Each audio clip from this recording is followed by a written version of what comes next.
My name is Dr. Juarez. I've been in the Valley here for over 30 years and been practicing general surgery and weight loss surgery for the past 20 years. What brings us here today is we're going to learn about what obesity is, what our daily challenges are, what it is costing you, the surgical options, and what are the next steps. So, what is obesity?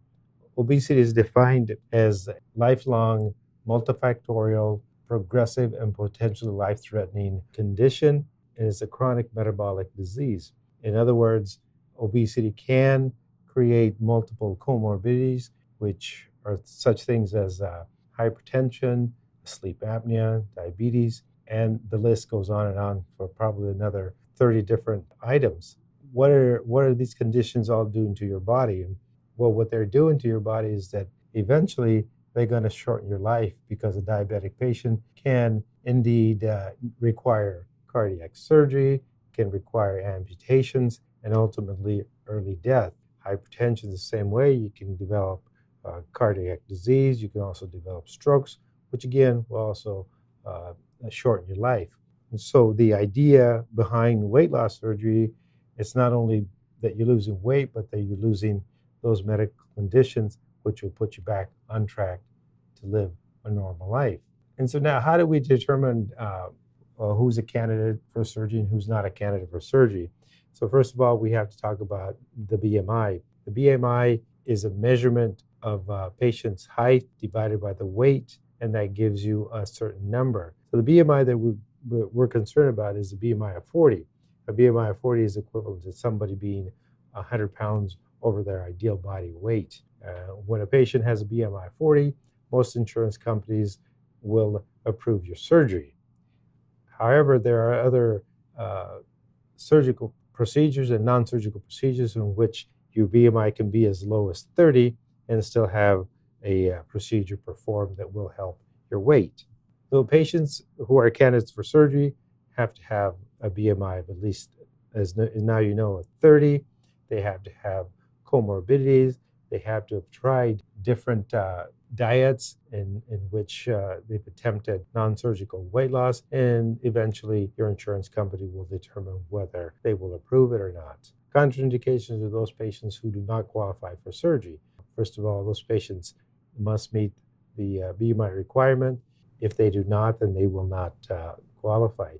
If patients have a poor heart condition, if they have poor lung condition, if they have psychological issues, behavioral issues, smoking or drug abuse, those patients are not candidates for surgery. All right, so we've determined that you are a candidate. You come to our office. So now we'll talk about what your surgical options are. There are 4 options that we can perform. The first option is the gastric bypass, or it's also called the Roux-en-Y gastric bypass. It is the gold standard procedure for this population. There's the vertical sleeve gastrectomy, which is a newer procedure. The gastric bypass has been around since the 1970s. The vertical sleeve has been around for the past 15 years. The gastric banding has been around since 2001, and then the duodenal switch has also been around since the 1970s. Now we'll go through each one of these and describe how the procedures are performed, their effectiveness, and their potential risk and complications. Okay, so let's begin with the gastric bypass. The gastric bypass is, as you can see in this diagram, it's when I create a small gastric pouch from your stomach, and that size of that pouch is about the size of an egg or the size of a golf ball. The intestinal part is performed by dividing the intestine about 3 or 4 feet from the beginning, and one arm of that division is brought up to the small pouch, and then the intestine is reconnected down below to the other intestine. And so this is called a Roux-en-Y gastric bypass because it looks like a Y. How does it work? Well, it works by restricting how much food you take at any meal, and then it works by malabsorption by the intestinal part. But the amount of malabsorption we really don't know or can't calculate, but we do know that you have enough malabsorptions to the point that once you have the surgery performed, a year later, you'll have lost approximately 80% of your weight. Now, this operation is performed laparoscopically. About 15, 20 years ago, all these operations were performed with an open incision that was about 10 to 12 inches in size. And so this approach laparoscopically improves the outcomes and decreases the complication rate. But what are the complications? The complications of a gastric bypass, number one, is going to be bleeding. That percentage is about 1%. The next complication that's quite devastating, and it's what we call a leak. A leak is when the connections that we perform, if they disconnect or come apart. What happens when the leak occurs? Well, patients will notice that they have low-grade temperature. They'll notice that they have a rapid pulse rate. They don't feel well, and their pain is worse than when they had the surgery. What's important here is that once we recognize that you have a leak, you need to go back to the operating room so that this can be repaired, and you'll receive antibiotics. Your hospitalization will probably be in the range of 2 to 4 weeks, depending on how early and if you have any complications from that procedure. So the overall, what we call mortality rate or death rate from a leak is going to be approximately 0.5%. So it's not real high, but it can happen. The other complications with this surgery are ulcers, nausea, vomiting, protein malnutrition deficiencies, but those are long-term, and those can normally be taken care of with vitamin supplementation. Again, hospitalization is 2 days. Effectiveness at 80% of your weight will be gone in 1 year. All right, let's go on to the vertical sleeve gastrectomy. And in this diagram, you can see that we've removed approximately 80% of your stomach.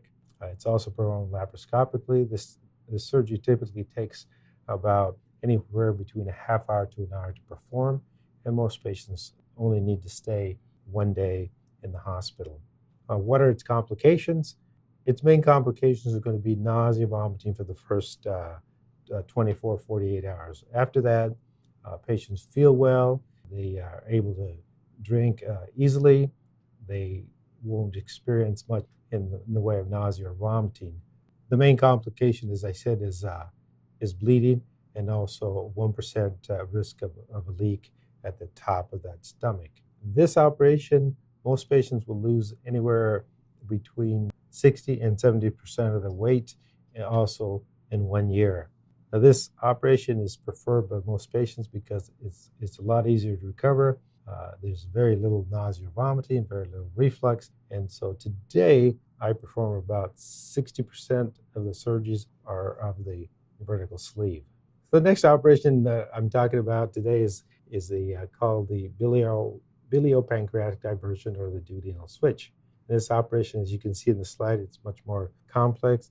It takes longer to perform. It ranges between 2 and 3 hours time to complete this procedure. In this procedure, you see a gastric sleeve is part of the operation, but the intestinal operation, you can see that the connection is down in the first part of the intestine, which is called the duodenum, and that's where it gets its name. And if you'll notice the corner on the right, there's a part of the intestine that's called the common channel. So that common channel is the part that is left so that you can absorb all your vitamins and calories. Most patients have approximately 14 feet of intestine, and so you can see that by leaving you only 3 feet, you don't have much intestine to do what it needs to do.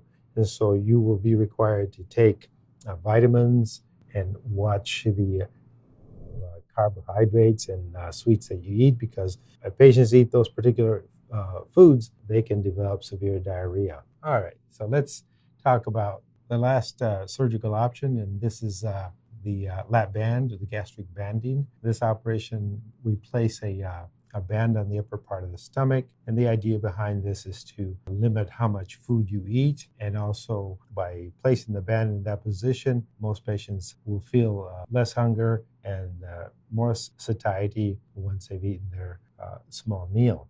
This operation came about back in 2001. It was being performed in Europe and in Mexico before then, but it was approved by the FDA in 2001. It had a great run in the early 2000s, between 2004 2008. The majority of operations being done in the U.S. was the lap band. However, lately, because of its side effects and complications, it is now being performed in the range of about 1 to 5% across the country. Well, what were these side effects that led to this? Well, patients, once they had the band placed, if it became too tight, they would have nausea, vomiting, severe heartburn, choking, aspiration, to the point that most patients want the band out. The other thing that also happened is that they report weight loss in the range of 20 to 30%, and that's not enough to take away the comorbidities that we were describing before. So this operation is not being performed very often these days. So the last thing I want to talk about today is the non-surgical option, and this brings us to what we call the Obera balloon. The Obera balloon is a spherical balloon that's placed in the stomach and is placed under an endoscopy procedure. Its indications are for patients whose BMIs are between 30 and 40. So patients who are about 40 to 50 pounds overweight can have this procedure. Patients who have had prior gastric surgery are not candidates for this surgery. So you have to have a stomach that is normal, and we can figure this out by doing the endoscopy before the balloon is placed. And once we know that the stomach is in good condition, the balloon is placed under the endoscopic technique. Once it's in the stomach, we fill it with approximately 500 to 600 cc's of saline, and then it's disconnected, and so that the balloon is left in place. We leave the balloon in for approximately 6 months, and at that point, it needs to come out. We need to make sure that it isn't damaged or corroded, because, as you know, in the stomach there's a lot of acid that is produced, and so therefore it needs to be removed. Most patients will lose anywhere from 20 to 50 pounds after that time, and most patients will learn how to eat properly and how to avoid the sugar and the carbohydrate diets that they were on previously. With this system, you also have the availability of what we call a Obera coach. You can speak to somebody about your balloon, about diets, about exercise, and they will help you along, and that's available to you for the first year. So things you need to remember about the balloon: it's non-surgical, you have to have a normal stomach, and the balloon has to be removed in approximately 6 months after it's been placed. Well, thank you everybody for watching the video. I look forward to seeing you in the office and helping you along your journey to better health and a long life.